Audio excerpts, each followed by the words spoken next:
These 70 elders, with Moses as the final authority, comprise a court totaling 71 in number.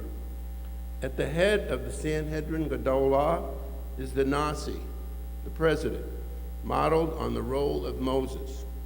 Of the 70 judges, the most qualified is chosen to be the Av Bet Din, the chief justice, or second in command. Av Bet Din sits at the right of the Nasi.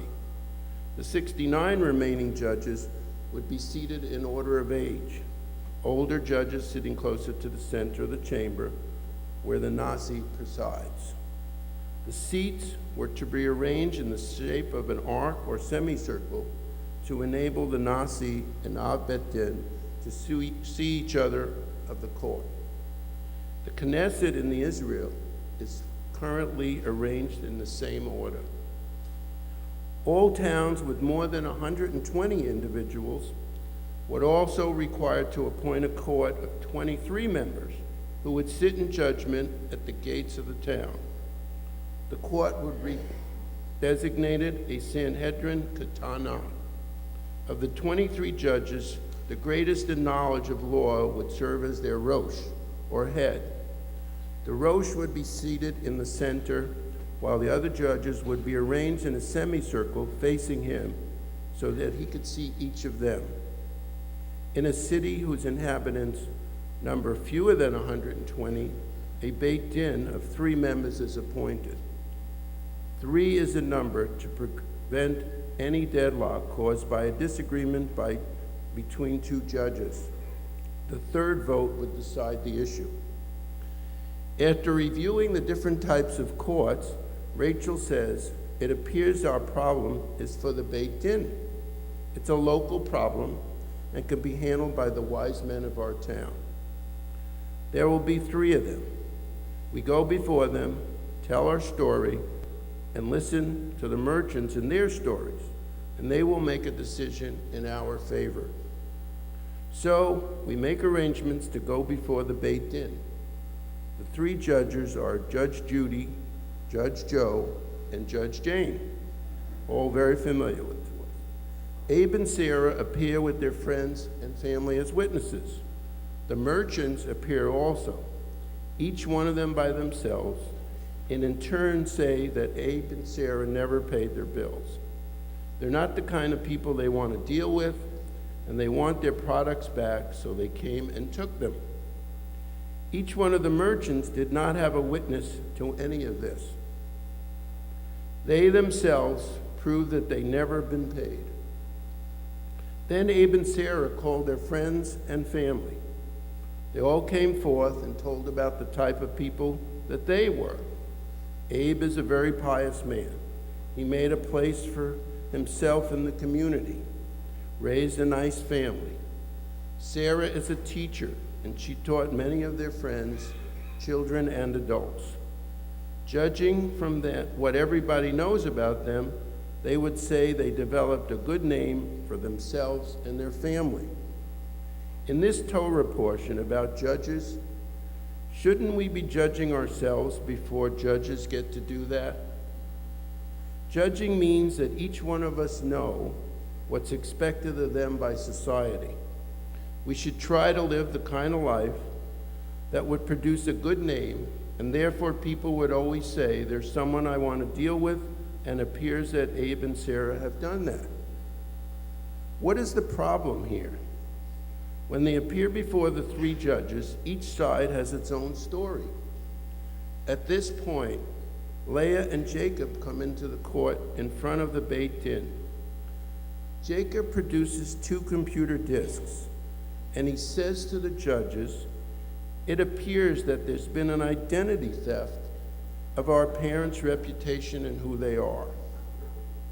He presents the current disc to Judge Joe. This is what the merchants have been looking at the past few days, and you can see the history of our family does not look good. At that point, Leah hands Judge Jane another disc. This is the backup of the computer that we have from just before we left on our journey. And you can see that it's very favorable to our family. So which one is the right disc? Judge Judy says, well, it's up to the Beit Din to decide. We have the merchants on one side claiming they've never been paid. And we have the family and friends of Abe and Sarah side saying they've been outstanding people. How does the Beit Din make a decision?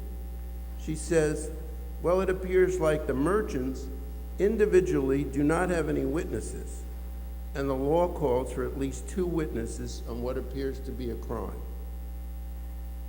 If each one of them individually says this, and now you have discs that appear to discredit this on the basis of what happened 2 weeks ago, before the identity theft, then I would be concerned about the merchant side. The other side is Sarah and Abe have been outstanding citizens. One is a teacher and one is a leader of the community. According to the rules, they're not to have many possessions, but they are to receive gifts. So they have obviously been receiving gifts of a lot of their possessions they've not been able to purchase. But they have given them by people who have cared for them and received teachings from them. So it appears that from the information that we have now and that Jacob and Leah have presented, makes me feel that the case should be ruled for Abe and Sarah. This way, the judgment will be that living a good life and doing service for the community, teaching others, has prevailed, and they themselves are entitled to receive back all of their possessions that the merchants have taken from them. This story is an indication of what life's all about. We judge each other in the courts or personally. When a person is born, they're given a name, and when they die, they have the same name. Throughout their life, their name becomes something that people relate to, who they are. Each time a person makes a decision, whether it's to be happy or sad, good or bad, smart or stupid, lazy or aggressive, it defines them. Everyone makes decisions, and when they do, that determines who they are. When somebody hears the name, they think of the characteristics that relate to it. In the case of Abe and Sarah, they thought of them as fine, upstanding people who trained and taught others. So their history of what they've done in life and who they are assisted by, the Beit Din decision was made today. Therefore, the judgment that is required in this Torah portion is ultimately made by the court, but initially made by each one of us to determine who we are and what we want to be.